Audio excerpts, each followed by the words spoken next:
All right, here we are. Here we are. So let's talk about this. Let's just jump right in. I think you know who I am. Um, and I love talking about, right, getting more patients on the schedule who will arrive, pay, and then stay with no new marketing. So more arrive, pay, and stay means less cancels, less drop offs, less no shows. And what I want to cover with you today is this thing I want you to start doing on the first phone call.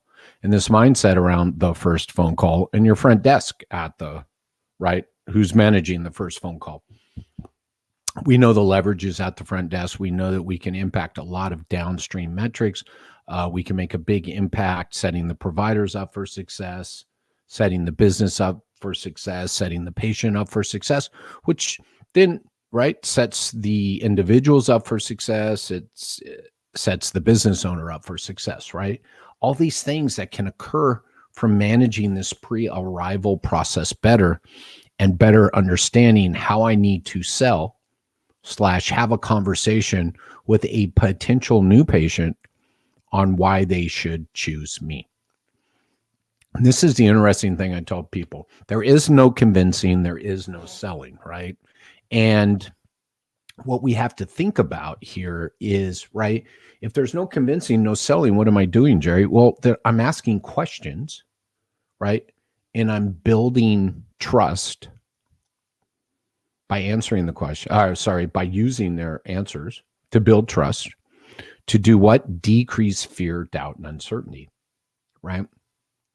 Uncertainty is a big one. Uncertainty, everything falls into that uncertainty. Fear and doubt are uncertainty, right? Uncertainty creates fear and doubt. So if I'm building trust and I'm increasing certainty, then I'm decreasing fear, doubt, and uncertainty. And I like to say that so we all know, because he's really fallen tight. And if I'm decreasing fear and doubt, then I'm building trust. If I'm increasing certainty, I'm building trust. So here's the deal today. And this is what I want you or your front desk person to do either this afternoon or tomorrow, right away. And I tell you, you're going to see an impact, because it's not just good enough to get people scheduled. Get that out of your mind.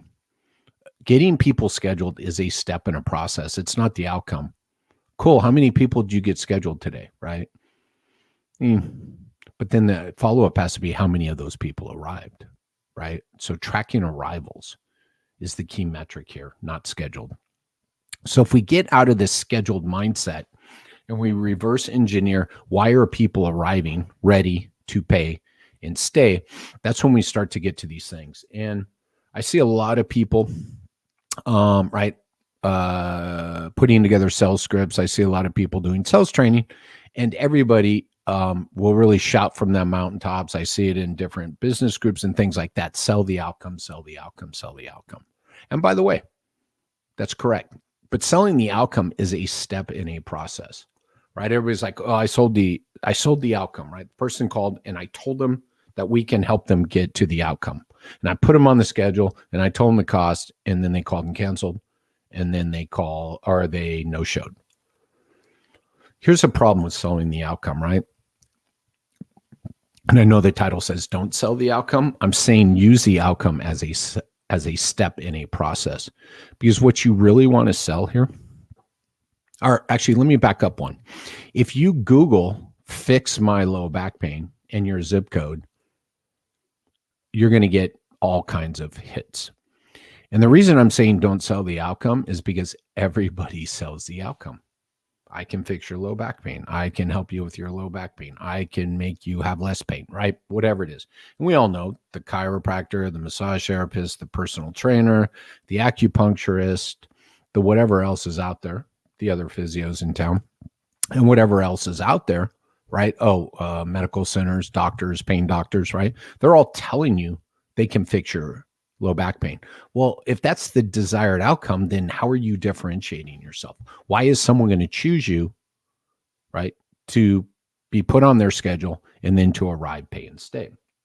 And here's the deal, right, is selling the outcome is part of the process. What you have to sell is their journey to the outcome. Do that instead. So very early on, we ask them the outcome they desire, right? Want to get back to the gym pain-free. And then we immediately reassure them that we help a lot of people get back to the gym pain-free. Cool. All right. But if we're selling the outcome, then we're done there. Cool. Let's get you on the schedule. We help a lot of people do that, right? And what I'm saying is this is just the beginning. Because yes, we still need to reassure that we can deliver the outcome, but now we have to sell the journey to that desired outcome. I want to get back to the gym pain-free. Great, Jerry. We help a lot of people just like you get back to the gym pain-free, right? Social proof, right? But let me ask you some more questions about yourself so I can make sure we're the best fit for you and that I have the right expert to schedule you with. Now we're getting down into individual proof. Now we're getting into talking about the journey back to the gym pain-free. Okay. So I have a 5-step process, and acknowledgement is step number 1, but acknowledgement is like step 0. And then step number 1 is find the problem to be solved. That's their desired outcome. So we get that early as part of the process to then sell their journey. Sell them your journey of getting people back to desired outcome number 1, desired outcome number 2. You know what else I like about this? When you ask this desired outcome, you truly know when you're on the phone if it's someone you can't serve. That's for another talk. But you can help people and say, we don't help people do this, but I know who does, right? So this getting the desired outcome more than just a diagnosis, right? So the desired outcome is way more than a diagnosis. And we want to get that so that, again, we can tell Jerry, right, that we help people just like him. And can I ask you some more questions and get some more clarity around exactly what you're looking for so I can make sure I have the right expert and we are the best fit for you, is now going to go into selling their journey. By the way, their experience with your business, with your practice, with the expert that you will get them scheduled with. So stop selling the outcome and start selling their journey within your practice to that desired outcome, right? And that's that 5-step process I have, and that's what it's built around. People have to understand what that journey looks like, right? Think about this, the desired outcome. By the way, your desired outcome, you live in Los Angeles, your desired outcome is get to New York. You're not going to choose, there's no one person choosing that. You got we could sit here and go through 10 different ways you could get to New York, right? What journey do you want? And the journey is the experience. What experience do you want? Do you want to walk? Do you want to ride a bike? Do you want to ride a motorcycle? Do you want to drive? And even if you want to drive, which route do you want to go, right? All these things. So we have to be thinking about all these things as we're talking to people about their desired outcome to get back to the gym pain-free. We need to ask those questions, right? That's where expectations fit in. Nobody has ever asked me my expectations.